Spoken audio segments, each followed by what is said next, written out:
Assalamualaikum warahmatullahi wabarakatuh. Selamat malam.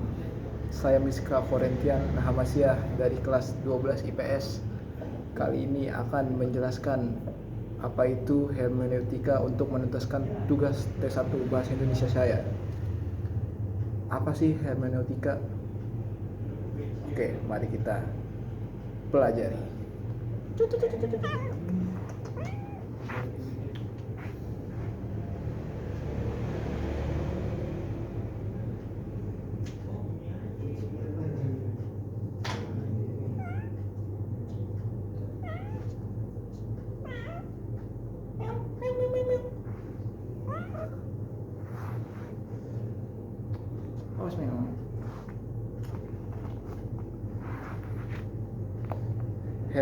Hermeneutika adalah sebuah ilmu yang hermeneutika adalah ilmu atau metode penafsiran yang berfokus kepada suatu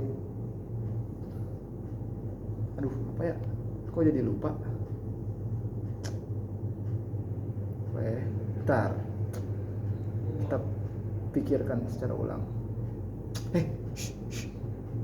Hermeneutika adalah sebuah ilmu atau metode penafsiran yang berfokus pada pemahaman makna baik dalam teks, simbol, atau ungkapan dengan tujuan untuk menafsirkan dan memahami pesan yang ingin disampaikan.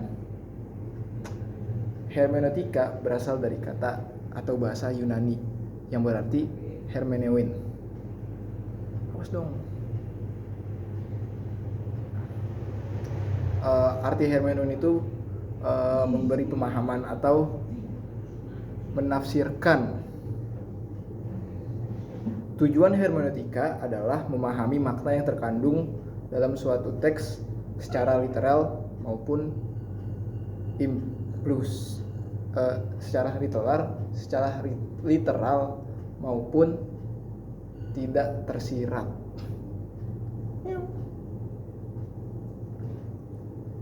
Hermeneutika itu menggunakan metode interpretasi yang melibatkan pemahaman konteks, sejarah, dan latar belakang teks atau simbol yang ditafsirkan.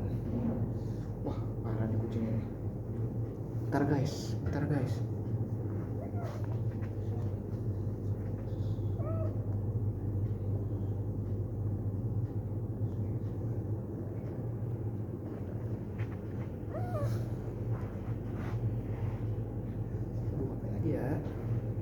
Sambil ngapain enaknya nih?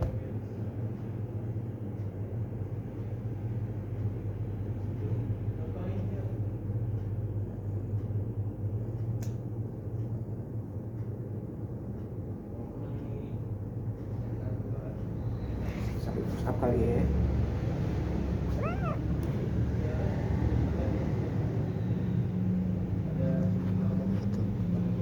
Konsep hermeneutika menurut para ahli adalah cara memahami makna yang terkandung dalam teks, simbol, atau keadaan. Hermeneutika merupakan cabang filsafat menggunakan metode ilmiah. Tokoh hermeneutika yang saya ketahui yang terkenal adalah Gadamer.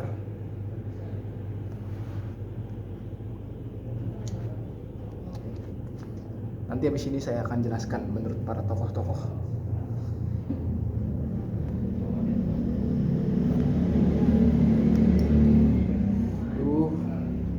Coba kita kasih push up dulu kali ini.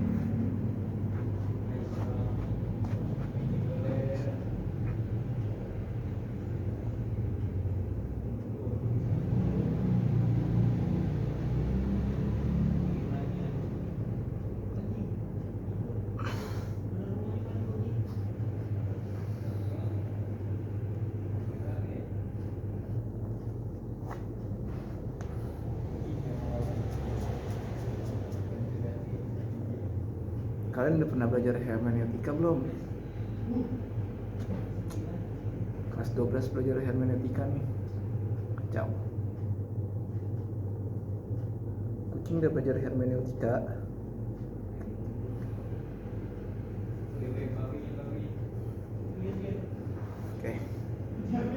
Terus secara umum itu hermeneutika ada 4 langkah dalam prosesnya.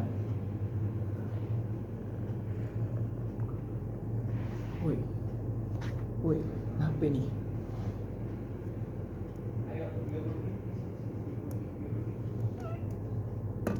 Sebentar.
Oke. Cara penerapan proses hermeneutika itu ada 4 langkah. Yang pertama itu memahami konteks sejarah dan budaya. Yang kedua itu memahami konteks sastra. Yang ketiga adalah membuat pengamatan. Dan yang keempat adalah penerapannya.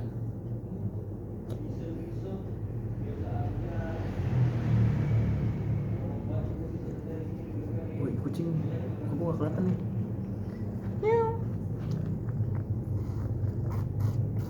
Kalbi, lihat, gue punya kucing kan. Ini kucing gue. Woi, jangan di sini dong.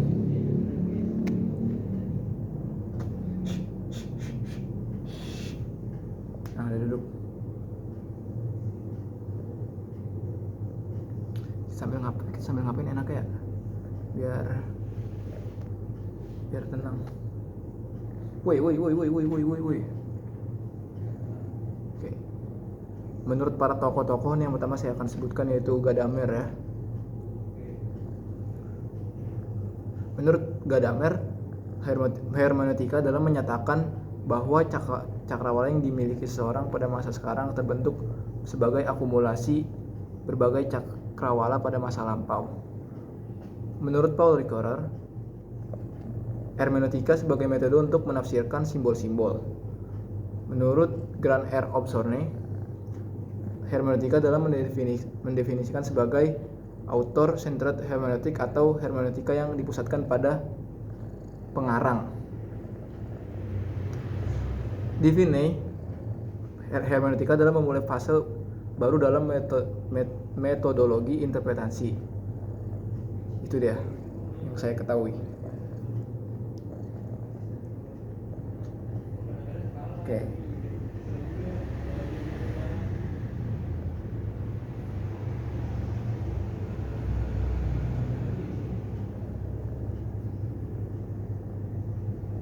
Saya bosan ngapain nih? Karena menurut saya penjelasan saya sudah selesai.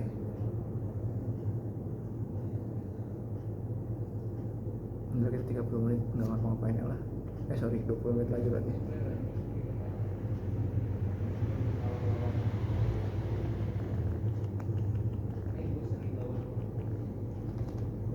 Siapa nama kucingnya?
ini ada penambahan dari Gadamer.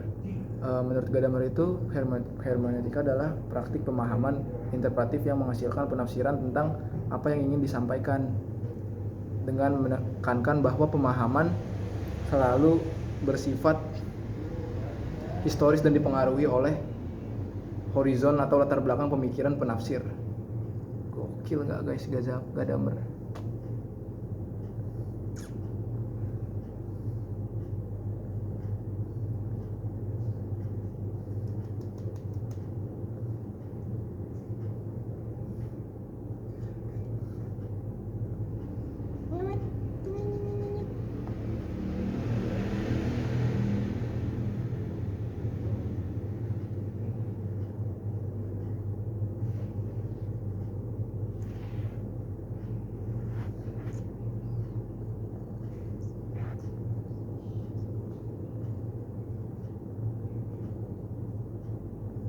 Bentar ya, mau ke toilet dulu bos, tinggal bentar ya.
Oke, kenapa kita harus mempelajari hermeneutika?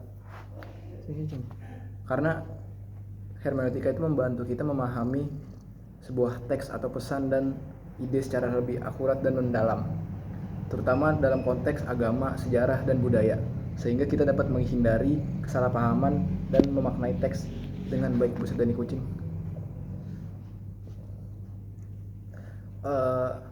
Hermeneutika itu memberikan prinsip-prinsip metode untuk memahami apa yang ingin dimaksudkan oleh penulis teks, bukan hanya apa yang kita pikirkan atau harapkan. Hermeneutika itu juga membantu kita untuk mengurangi kesalahpahaman dan menghindari interpretasi yang keliru atau apa ya?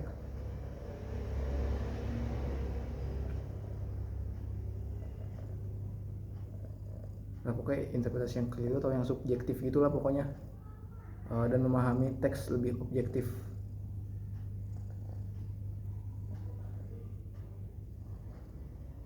Nah, hermeneutika itu juga membantu kita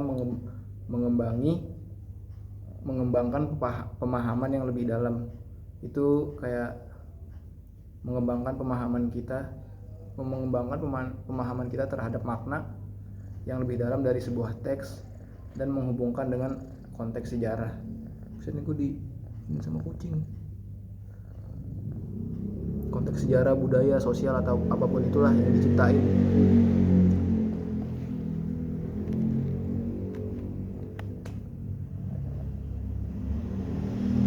Kak, gue bosan banget Kak, 30 menit Kak. Ini gue udah gak tahu mau jelasin apa lagi, karena yang pelajarin itu doang. Yaudah nih, lo selamat nonton ya sama kucing. Dah.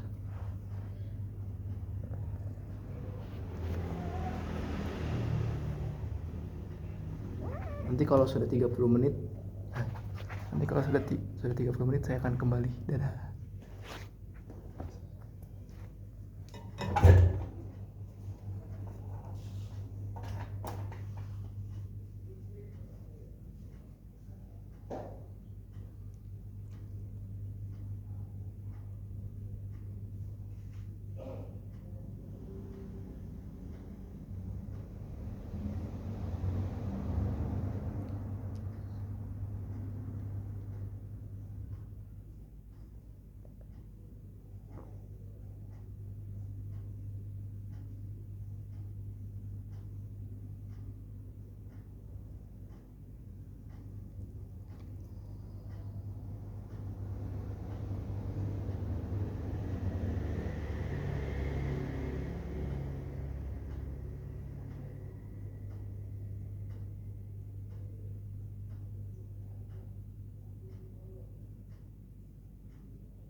Ternyata masih 10 menit lagi ya guys ya.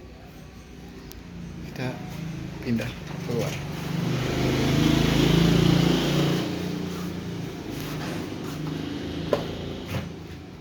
Lihat nih Kak, gua habis mengerjakan asesmen bahasa Indonesia lu, tapi belum kelar. Dan kali ini akan gua kelarin. Lihat tuh. Wowi.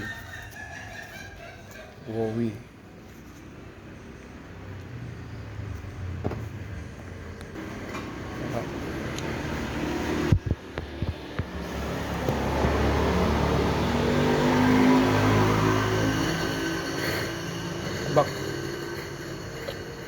Ini gue ngetek video jam berapa Kak? Ini gue ngetek video jam 1:30 malam. Karena gue belum dari kemarin gak ada ide buat mikirin konsep video selama 30 menit lagi. 30 menit gue tuh bingung harus ngapain. Tadi gue mau bikin sambil lari kan, cuman gue tuh kayak capek-capekin diri gue dah. Yang mending sambil gini dah.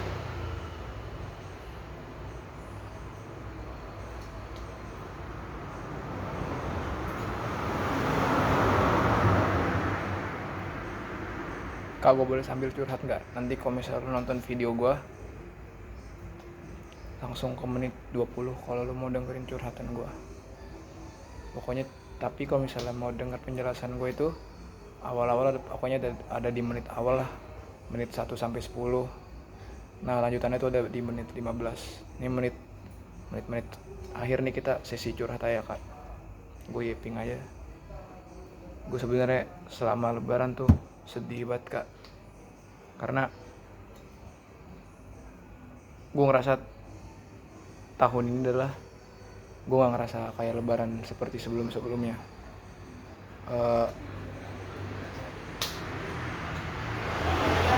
Gimana ya bilangnya?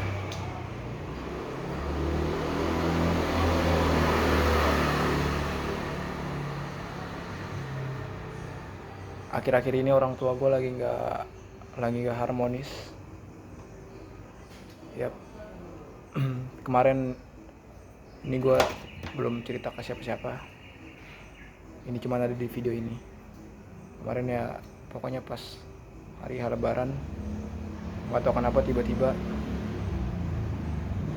nyokap gue ngomong. Pas gue habis sungkeman deh, nyokap gue ngomong gue.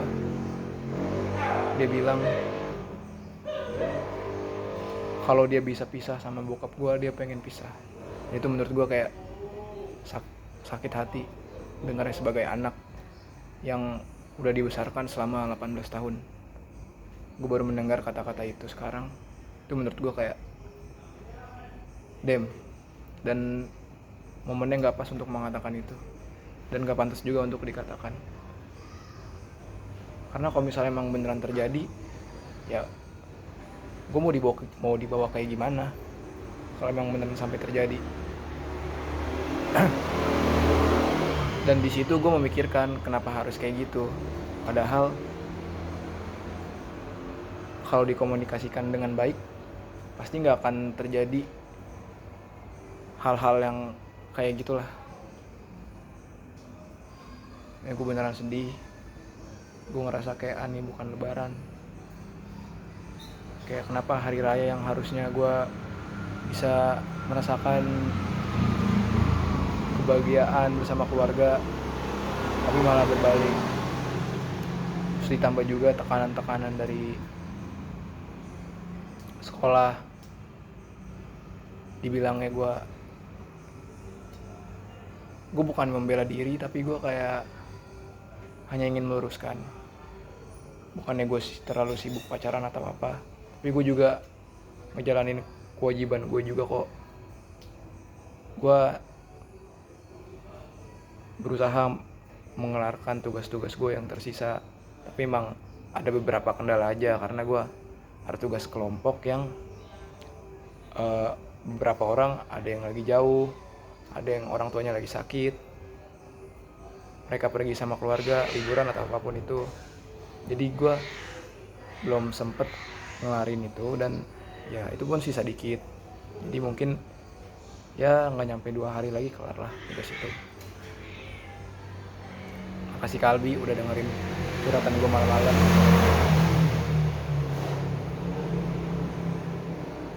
Ya makasih juga udah marahin gue, udah mau marahin gue, udah mau membimbing gue. Gue makasih banget Kak sama lo, kalau udah ngedidik gue lah. Gue seneng. Gue bersyukur punya wali kelas kayak lo. Dan maaf banget kalau misalnya gue terlalu ngerepotin sama masalah-masalah yang udah gue buat di sekolah. Gue beneran minta maaf, dan gue gak ada bermaksud apa-apa.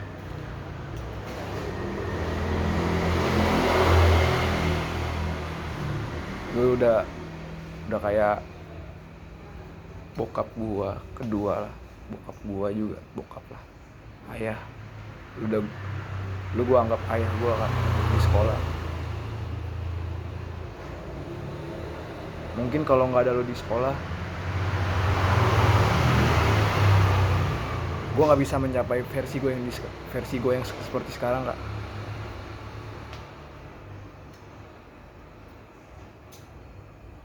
Ya semoga doain yang terbaik buat gue ya, kayak.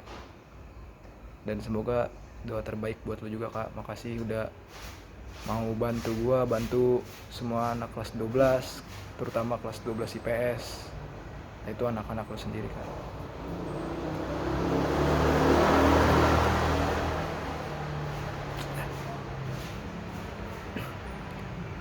Gue cukup ya, terima kasih banyak sudah mengambil peran ayah, sebagai ayah di sekolah.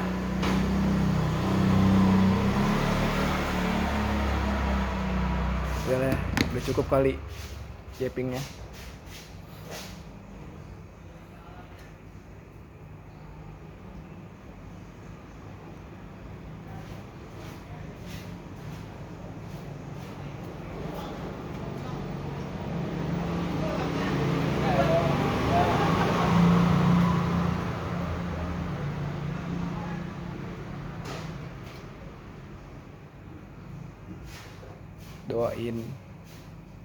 Doain gue lulus, Kak. Dan ya bentar lagi UTBK, doain semoga dilancarkan ujiannya, ujian sekolahnya juga. Semoga semua berjalan lancar. Amin. Nah, ini bentar lagi teman-teman bakal datang nih. Yo, assalamualaikum.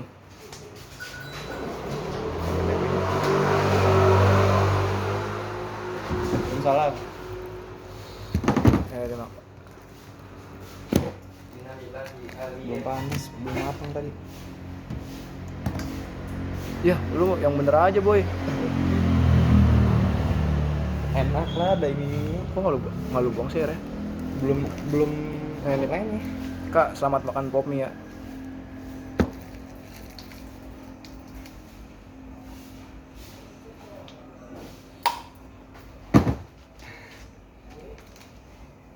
Ya nih kembali. Wih, 10.000. Siapa mau 10.000?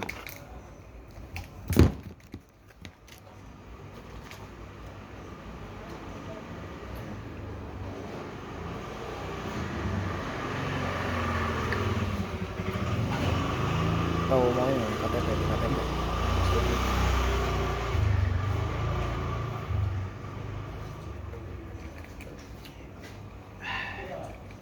Gue dari tadi yeping coy, curhat gue. Cukup dong Mik. Kabarnya? Lagi di sini. Gue nyobain dikit. Sama lagi tuh. Spaghetti mentai buatan Mama Alfi. Ini kalau misalnya mau beli spaghetti mentai ini enak kan?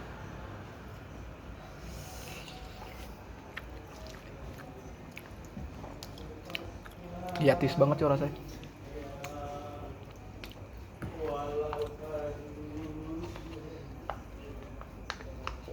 Emak. Kalau jadi lihat, Alif juga mau apa namanya? Langsung. Buang bego airnya. Belum matang, Cok. Ya. Nampaknya sudah 30 menit. Waalaikumsalam kan. Assalamualaikum warahmatullahi wabarakatuh. Terima kasih. Wait. Ya, sama-sama. Cir, HP gue panas, Cok. 30 menit. Ngapain lagi?